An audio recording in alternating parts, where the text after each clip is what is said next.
Thank you for taking time out to chat with me. It's very much appreciated. I know you're going to be, well, I guess, busy really prepping for the screening.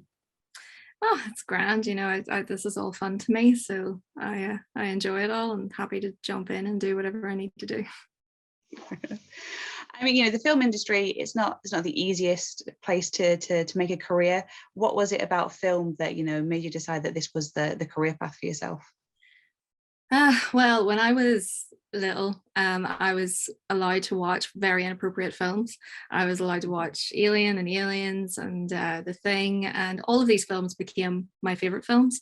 But when I was watching them, my mum, who's a cinephile, would say, if I got scared, just remember that there are people behind the camera. This is all pretend and people are having fun. And that really resonated with me. When it came about the time to decide in school what you wanted to do with your life, there was no other option. It was, I want to make films and I'm going to do everything I need to do to make sure that happens. And I was always very kind of, I don't know, arrogant in my narrow-minded dead set. This is what's going to happen. I'm going to do this. I think there's a quote from Star Trek from the Klingons is, if you never give up, you'll never fail, or there's no surrender, really. So that was always my mentality with it. There certainly have been many obstacles along the way, especially because I used to work as a camera assistant, but it's certainly worth it. The day that we wrapped on my Mandrake and I was driving home and I was completely alone, I was so overwhelmed. I just started to cry because I was like, I finally did this. And it took me, I don't know, 17 years, but I finally did it. So there was never really any other option. So, you have made a number of shorts over the years. What was it about, the timing and this story that, made you decide that this was the time to go into features? Well, I'd reached a point with my shorts that I feel like I had developed a great base in drama, because I'm a real big lover of genre. I love horror and I love sci-fi, and I wanted to make sure I had the chops to tell an emotional story before I added in the supernatural or the science fiction elements. But I had reached a point where I had made 9 shorts, the last of which was very successful. I always love telling people we ended up on Aer Lingus flights between Ireland and America, and I got a really touching email from an American, but it felt like I had exhausted all of my energy in telling short stories.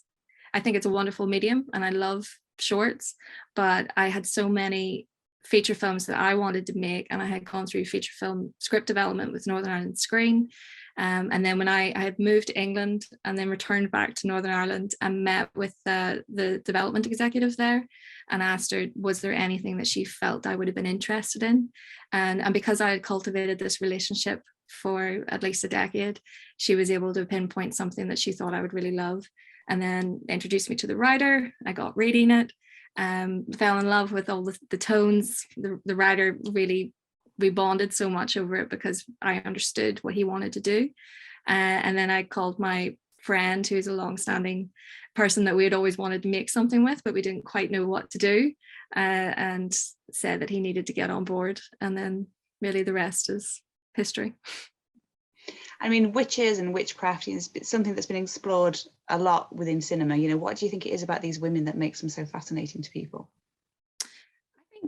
I think when you explore the witchcraft element, there's always elements of feminism and female power and individuality and rebelling against the norm. There were certain tropes that I tried to avoid within that in my film, and I always wanted them to appear like full people. I think because they counter against what society demands of women. That is why they're so interesting and, dare I say it, sometimes aspirational, not in the the harming of children or anything. I mean, the core of the story is set around these 2 women, Cathy and Mary. They're both very different, but there are some elements to them that, they do share this common ground. You have these 2 fantastic actors. How did you go about getting them and, getting them to work so well on screen together? We had very lengthy casting process, it was very hard to find my Cathy and my Mary. But when I finally found people that had the gravitas for the quiet moments, because that's something that's very important to me. I want to be able to convey a lot within a look, and I think that Dervla Crotty, who plays Mary, did that unbelievably well. And you know, it really was like all the pieces fell into place when they both read for me. I could see Cathy in Deirdre in a way that I hadn't seen it in anybody else. They both have strength and individuality, and you could see them facing off against each other. Not that we have, you know, the typical final battle, it's much more ambiguous than that, but it's about kind of connection. And as you say, they're very similar. And I found that a lot with my actresses. And we had a lot of quiet moments where we discussed who we felt that they were. Thankfully, we were all very aligned on it. And, you know, we wanted to go for things that were a little bit unpredictable. And, you know, because our characters were unpredictable. They didn't really fit the mold of anything else I'd ever seen or read. And that's why I fell in love with it. And they just played it flawlessly for me.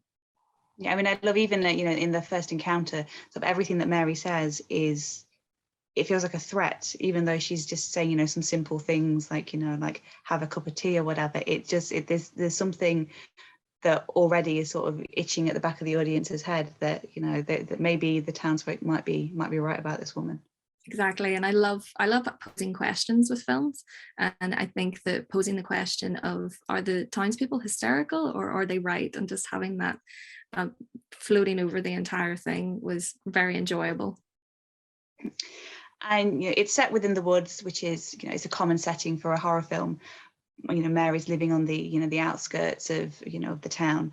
But for me, the visual style didn't feel as romanticized as some of these, you know, woodland films. I felt a little starker, a little more realistic, sort of almost, you know, sort of social drama in some places. Just wondering if you could talk a bit about your visual style. Well, I always wanted it to display the kind of harsh reality of what we were dealing with.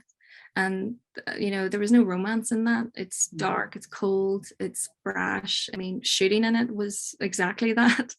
But it was very important to me that, you know, Mary's power comes from nature and from her way of exploiting nature.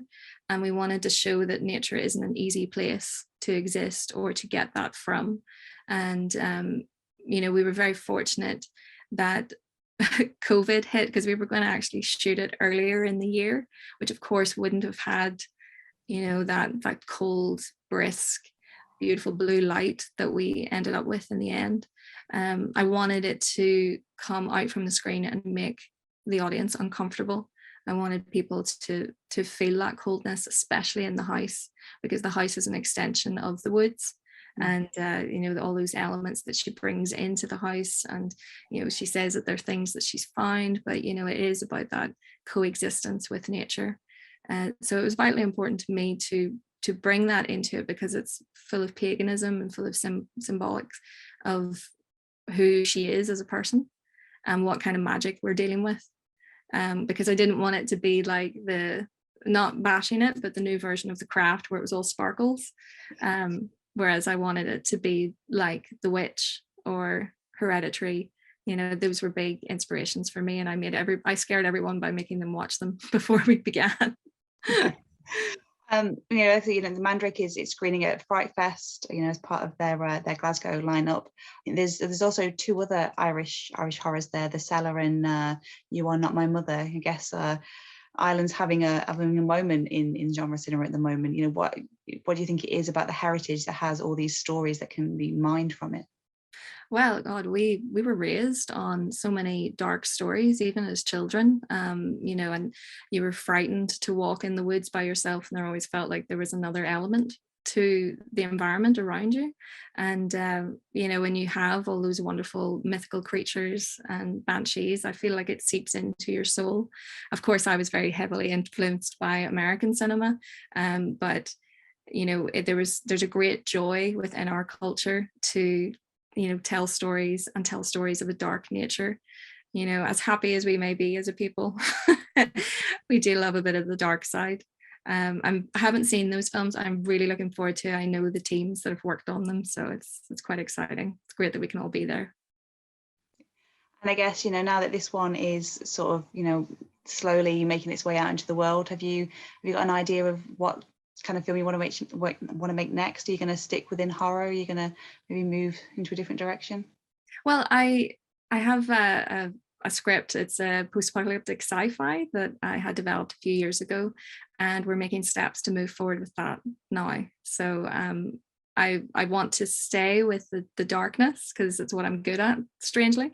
But that doesn't mean to say that I'm not open to doing a romantic comedy every so often. Well, I will wish you the best of luck at the festival. Thank you so much. Thank you. I don't know, you won't be able to see it here, but I've got my little aliens fan fiction Oh, nice novels. one. So yeah, kindred spirit. But I will I thank you again for your time, and I'll let you get on with the rest of your day. Thank you.